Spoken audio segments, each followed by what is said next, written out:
Hello friends, welcome to our YouTube channel tutor track. कल हमने किया था एडवर्ब, जिसका पार्ट 1 में हमने किया था कि एडवर्ब होते क्या हैं, उसकी डेफिनेशन की थी। उसके बाद काइंड ऑफ एडवर्ब यानी एडवर्ब्स कितने टाइप के होते हैं, ठीक है। और उसके बाद हमने एडवर्ब और एडजेक्टिव के बीच में डिफरेंस किया था। फिर हमने की थी कि एडवर्ब की फॉर्मेशन कैसे होती है। फिर हमने एडवर्ब और प्रेपोजिशन के बीच का डिफरेंस किया था। फिर हमने किया था कंपैरेटिव डिग्री ऑफ एडवर्ब्स। आज का हमारा टॉपिक है कि पोजीशन ऑफ एडवर्ब्स यानी एडवर्ब्स को हम कैसे रखते हैं, उनकी पोजीशन कहाँ लेंगे हम। Adverb is always placed near that word हुम इज मॉडिफाई, यानी एडवर्ब हमेशा उस वर्ड के साथ लगेगी जिसको ये मॉडिफाई करेगी, ठीक है। यदि एडवर्ब की पोजीशन बदल दी जाए तो सेंटेंस का मीनिंग भी बदल जाता है। जैसे only she saw my pen, तो इसका अर्थ क्या निकलेगा कि केवल उसने देखा, किसी और ने नहीं, ठीक है। उसके बाद she only saw my pen, केवल देखा उसने, यूज नहीं किया, ठीक है। उसके बाद शी सा माई ओनली पेन, यानी केवल मेरी कलम देखी, किसी और की नहीं, ठीक है। सॉरी, शी सा माई ओनली पेन, यानी उसने मेरा एकमात्र पेन देखा जो मेरे पास था। शी सा माई पेन ओनली, उसने मेरी केवल पेंसिल देखी, पुस्तक नहीं देखी। यानी ओनली का हम अगर उसका प्लेस चेंज करते जाए तो सेंटेंस का क्या हो रहा है, मीनिंग भी चेंज हो रहा है ना, ठीक है। तो इसमें यही है कि अगर एडवर्ब की पोजीशन बदल दी जाए तो सेंटेंस का मीनिंग भी चेंज हो जाता है। उसके बाद आता है हमारा जब हम एडवर्ब को बिगिनिंग यानी शुरू में यूज करते हैं। First as a interrogative verb use करते हैं, जैसे when are you returning to Delhi, तो यहाँ व्हेन क्या हो गया, इंटेरोगेटिव एडवर्ब होगी, ठीक है। फिर उसके बाद क्या है, जब सारे वाक्य को मॉडिफाई करना हो, यानी पूरे के पूरे सेंटेंस को ही मॉडिफाई करना हो हमें, तो जैसे surely she will stand first, तो यहाँ पूरे ही सेंटेंस को मॉडिफाई कर दिया कि वो जरूर फर्स्ट आएगी, तो श्योरली क्या होगी, एडवर्ब होगी, ठीक है। फिर है एम्फेसाइज करना हो किसी चीज को, हेयर कम्स द विजिटर, तो हेयर क्या हो गया, जब ये सब कहाँ लगेंगे, हमारे सेंटेंस के बिगिनिंग में। उसके बाद है जब हम एडवर्ब का मिडिल में यानी बीच में यूज करते हैं, जैसे कुछ एडवर्ब ऑफ टाइम हमने किया था ना, ऑलवेज, सेल्डम, नेवर, ऑफन, ठीक है। उन वर्ब से पहले यूज होती है जिनको ये मॉडिफाई करते हैं, तो कहाँ यूज होंगी, जिन वर्ड को ये मॉडिफाई कर रहे हैं उससे पहले यूज होंगी एडवर्ब ऑफ टाइम।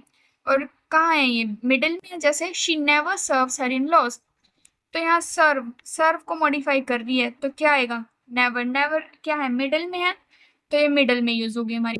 फिर जब सेंटेंस में ऑक्सिलरी वर्ब हो तो एडवर्ब कहाँ यूज होगी, ऑक्सिलरी वर्ब, और जो हमारी फुल वर्ब होती है उसके बीच में यूज होगी, जैसे he will never support you, तो विल क्या है हमारी ऑक्सिलरी वर्ब और सपोर्ट क्या है हमारी फुल वर्ब, तो इसके बीच में क्या यूज होगी, एडवर्ब यूज होगी, ठीक है। ये था हमारा इसका मिडल में जब हम इसका यूज करते हैं। फिर होगा कि जब हम इसका यूज एडवर्ब का यूज एंड में करेंगे, ठीक है। फर्स्ट वन इज जब कोई एडवर्ब किसी इंट्रांजिटिव वर्ब को मॉडिफाई करती है तो उसे वर्ब के बाद रखते हैं। इंट्रांजिटिव वर्ब यानी जिसमें ऑब्जेक्ट नहीं होता। एग्जाम्पल, दे लिव जॉयफुली, तो ये सेंटेंस क्या है हमारा, ये इंट्रांजिटिव है, तो लिव के बाद रखेंगे हम इस एडवर्ब को, ठीक है। कैसे रहते हैं वो, जॉयफुली, खुशी खुशी रहते हैं। नंबर बी क्या है, जब एडवर्ब का यूज ट्रांजिटिव वर्ब के साथ हो तब क्या होता है, तो कहाँ लगाते हैं इसे, ऑब्जेक्ट के बाद लगाते हैं, जैसे she iron her uniform carefully, तो ये पूरा सेंटेंस क्या था हमारा, एक ट्रांजिटिव वर्ब थी ना, तो कहाँ लगाया हमने, यूनिफॉर्म के बाद यानी ऑब्जेक्ट के बाद यूज किया एडवर्ब का, ठीक। इंट्रांजिटिव वर्ब हो तो कहाँ यूज करेंगे, वर्ब के बाद, और ट्रांजिटिव वर्ब हो तो कहाँ यूज करेंगे एडवर्ब को, ऑब्जेक्ट के बाद। उसके बाद है हमारा यूजेस ऑफ सम एडवर्ब्स, यानी कुछ एडवर्ब के यूजेस करेंगे हम। फर्स्ट है हमारा वेरी। वेरी का यूज कहाँ होगा, पॉजिटिव डिग्री के एडवर्ब से पहले, यानी जो हमारी पॉजिटिव डिग्री है, जैसे शी रैन वेरी फास्ट, तो फास्ट क्या हमारी पॉजिटिव डिग्री ना, तो उसमें एज अ उससे पहले यूज करेंगे हम एडवर्ब वेरी का कि वो बहुत तेज दौड़ती है। दूसरा, पॉजिटिव और सुपरलेटिव डिग्री के एडजेक्टिव से पहले, तो कॉस्टली क्या है इसका, एडजेक्टिव बता रहा है ना कि कितनी कॉस्टली है, बहुत कॉस्टली है, तो ये सुपरलेटिव डिग्री के एडजेक्टिव से पहले यूज होगी। उसके बाद नाउन से पहले एडजेक्टिव के रूप में, this the very book I wanted, तो बुक को विशेषता बता रहा है कि वेरी बुक, ये वही बुक है, एकमात्र वही बुक है जो मुझे चाहिए थी। ठीक है, तो उसके बाद कहाँ यूज होगी एडवर्ब मच को मॉडिफाई करने के लिए, यहाँ यानी कि जहाँ ये मच को मॉडिफिकेशन करके बताए। Example, the patients condition is very much better than yesterday, यानी पेशेंट की कंडीशन कल से बहुत बेहतर है। तो क्या यूज किया हमने, वेरी मच, यानी मच को मॉडिफाई कर दिया कि इसने बहुत बेहतर है। उसके बाद आता है हमारा मच का यूज कहाँ करेंगे, कंपैरेटिव डिग्री के एडजेक्टिव से पहले। जैसे she can run much faster, तो फास्टर क्या है हमारी कंपैरेटिव डिग्री, तो उससे पहले क्या यूज करेंगे हम, मच फास्टर, की वो और तेज दौड़ता है, बहुत तेज दौड़ती है। फिर आता है हमारा टू, टू का यूज, टू का क्या मतलब होता है, मोर देन इनफ, यानी जरूरत से ज्यादा। जैसे it is too cold to go out, यानी बाहर जरूरत से ज्यादा ठंड है, बाहर जा नहीं सकते, है ना। फिर कहाँ यूज होगा, नाउन से पहले टू मच का प्रयोग होगा, परंतु एडजेक्टिव से पहले क्या होगा, मच टू का यूज होगा। जैसे too much of anything is bad, तो यहाँ क्या यूज किया नाउन से पहले हमने, too much. Sheela is much too small for a bride, small क्या दिखा रहा है एडजेक्टिव, तो क्या यूज किया हमने एडजेक्टिव से पहले मच टू यूज किया। उसके बाद आता है हमारा इनफ, इनफ कहाँ यूज होगा, इनफ यानी पर्याप्त मात्रा में, नाउन से पहले परंतु एडजेक्टिव या एडवर्ब के तुरंत बाद यूज करेंगे इनफ पर। जैसे we have enough money to spend, यानी हमारे पास काफी मात्रा में पैसे हैं खर्च करने के लिए। तो मनी से पहले क्या यूज किया हमने, इनफ यूज किया। मनी क्या है हमारा, नाउन है ना, तो उसके पहले यूज किया हमने। अब द जज is rich enough to buy a flat, अब रिच क्या है एडजेक्टिव है, तो एडजेक्टिव के कहाँ यूज करेंगे, बाद में यूज करेंगे। ठीक है, नाउन से पहले एडजेक्टिव के बाद में।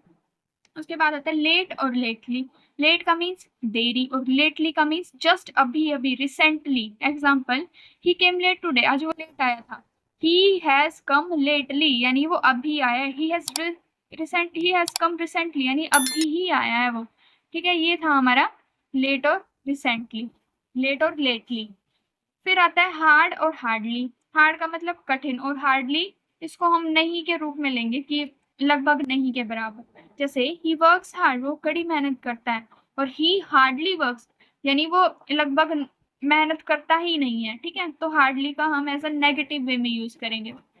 उसके बाद आता है हमारा मोस्ट एंड मोस्टली, मोस्ट कहाँ यूज होगा, जहाँ अधिक मात्रा में दिखाया जाए, और मोस्टली पूरा ही भाग उसमें कवर हो जाता है, अधिकांश भाग को दिखाया जाए। जैसे he is the most intelligent student of all, यानी वो सभी स्टूडेंट में से सबसे ज्यादा इंटेलिजेंट है, यानी अधिक इंटेलिजेंट है। The audience consisted mostly of the girls, यानी पूरी ऑडियंस का अधिकांश भाग में क्या है, लड़कियां हैं। तो यहाँ क्या यूज किया हमने, मोस्टली यूज किया। उसके बाद आता है स्टिल, स्टिल का प्रयोग कहाँ होगा, इसका प्रयोग वर्तमान में हो रहे कार्य के लिए करते हैं, यानी जो कार्य वर्क प्रेजेंट में हो रहा है उसके लिए क्या यूज करते हैं, still. He is still asleep, यानी अभी भी सो रहा है वो। ही इज स्टिल वर्किंग, अभी भी काम कर रहा है। ठीक है, वर्तमान के लिए, प्रेजेंट के लिए। फिर येट, येट कहाँ यूज करेंगे, इसका प्रयोग भविष्य में पूर्ण होने की आशा वाले कार्यों के लिए, यानी उसके उस काम को भविष्य में पूरा होने की आशा है, हमें उम्मीद है कि भविष्य में पूरा हो जाएगा वो काम। जैसे the jeep has not arrived yet, यानी कि जीप अभी तक नहीं आई, बट इन फ्यूचर वो आ ही जाएगी, है ना। तो हमें आशा है कि वो आ जाएगी फ्यूचर में, एक होप है, वहां क्या यूज होगा, येट। फिर है ऑलरेडी, ऑलरेडी कहाँ यूज होगा, जब कोई कार्य आशा से पहले पूर्ण हो जाए, यानी हमें उम्मीद नहीं थी उसका कि इतनी जल्दी पूरा हो जाएगा, बट हो गया। Example, she is already here, कि वो यहाँ ऑलरेडी आ गई। She has already visited there, वो पहले वहां जा चुकी है। ठीक है, तो ऑलरेडी कहाँ होगा, जब हमारा कार्य हमारी आशा से पहले पूर्ण हो जाए। और येट कि हमें इतना विश्वास है कि वो आने वाले भविष्य में काम पूरा हो जाएगा। और स्टिल जो अभी वर्तमान में कार्य हो रहा है। ठीक, ये थे हमारे कुछ इंपॉर्टेंट एडवर्ब्स के यूजेस। सो आज के लिए इतना ही। आई होप आपको वीडियो अच्छी लगी होगी। अगर वीडियो अच्छी लगे तो लाइक करें और चैनल को शेयर करें और सब्सक्राइब करें। Thank you.